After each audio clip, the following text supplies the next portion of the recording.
Hello மக்களே வணக்கம். Manikandan sorry video இது. இன்றைக்கி நிகழ்ச்சி என்ன பார்க்க போகிறோம்னு பார்த்தோம்னாக்கா, மனிதர்கள் சில பேர் காசா கடவுளா என்பதை கேட்டதுக்கு சில பேர் இன்றைக்கி காலகட்டத்தில் காசு தான் முக்கியம் அப்படிங்கிறாங்க. கடவுளாவது கத்திரிக்காவது காசு தான் முக்கியம் அப்படின்றாங்க. இப்போ அதை பற்றி நம்ம பேச போகிறோம்.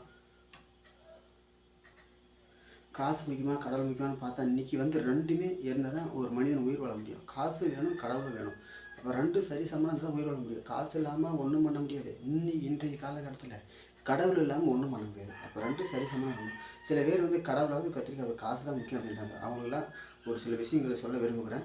கடவுள் இல்லாத காசு சம்பாதிக்கவே முடியாது. ஏன்னாக்கா இப்போ இன்றைக்கி இப்போ எத்தனையோ பேர் மாநாடு நடத்துகிறாங்க. ஒரு கவர்மெண்ட் சர்வெண்ட் அதிகாரிகளாம் மாநாடு நடத்துகிறாங்க. இப்போ காசு கொடுத்து கூடுற கூட்டம் எங்கே? இப்போ நம்ம காசு செலவு பண்ணிட்டு போகிற கூட்டம் எங்கே? அப்போ அதுவா இதுவா எங்கே கூட்டம்? அப்போ இன்றைக்கி திருப்பதிக்கு போகிறாங்க, தினம் ஒரு மாநாடு நடத்தலாம். ஐயப்பன் கோயிலுக்கு போகிறாங்க, தினம் ஒரு மாநாடு நடத்தலாம். ஓம் சக்தி கோயிலுக்கு போகிறாங்க, தினம் மாநாடு நடத்தலாம். மாதத்தில் ரெண்டு தடவை சித்ரா பௌர்ணமி கிரிவலம் சுற்றுறாங்க திருவண்ணாமலை, அங்கே 2 தடவை மாநாடு நடத்தலாம். அது மட்டும் இல்லை, நீ காலையில் எந்திரிச்சு போயிட்டு நீங்கள் எந்த மளிகை கடை பெட்டி கடை ஏதாச்சும் ஒரு கடையில் ஊதுபத்தி பற்ற வைக்காமல் ஒரு முழம் பூ போட்டு சாமி கும்பிடாத நீங்கள் ஏதாச்சும் ஒரு பொருள் வாங்கி வந்துருப்பாங்க.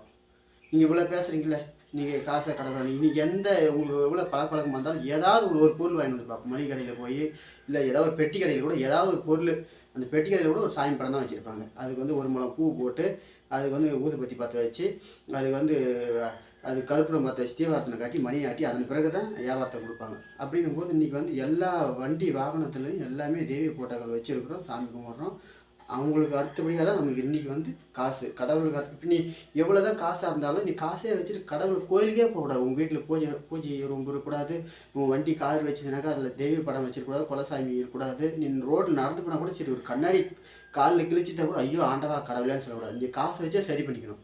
அப்போ இருக்க காலத்தில் காசு கடவுள் இல்லாமல் நம்ம எதுவும் சாதிக்க முடியாது. அதாவது கடவுளே இல்லைன்னு சொல்கிறவங்களுக்கு இது ஒரு ஒரு உதாரணம் சொல்கிறேன்னு கேட்டுங்க. ஆனால் கடவுள் இல்லாமல் எதையும் சாதிக்க முடியாது.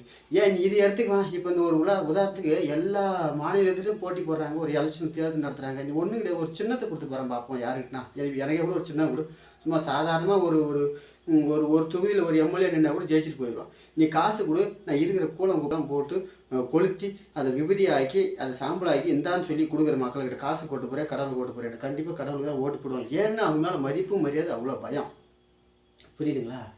அதனால் கண்டிப்பாக இப்போ இப்போ இருக்கிற காலகட்டத்தில் பார்த்தோன்னா நம்ம கடவுள் இல்லாமல் எதுவும் சாதிக்க முடியாது. கடவுளுக்கு தான் அதிகமான பவர். கடவுள் வழியில் தான் நம்ம காசு சம்பாதிக்க முடியுமே தவிர நம்ம இடத்த உடனே காசு சம்பாதிக்க முடியாது. சொல்கிறேன்னா இந்த சின்னத்தை கொடுக்க போகிறதில்ல. அப்படி யாருக்கு கொடுத்தாலும் கண்டிப்பாக ஜெயிச்சிருவாங்க. ஏன்னாக்கா அவங்களுக்கு மதிப்பும் மரியாதை.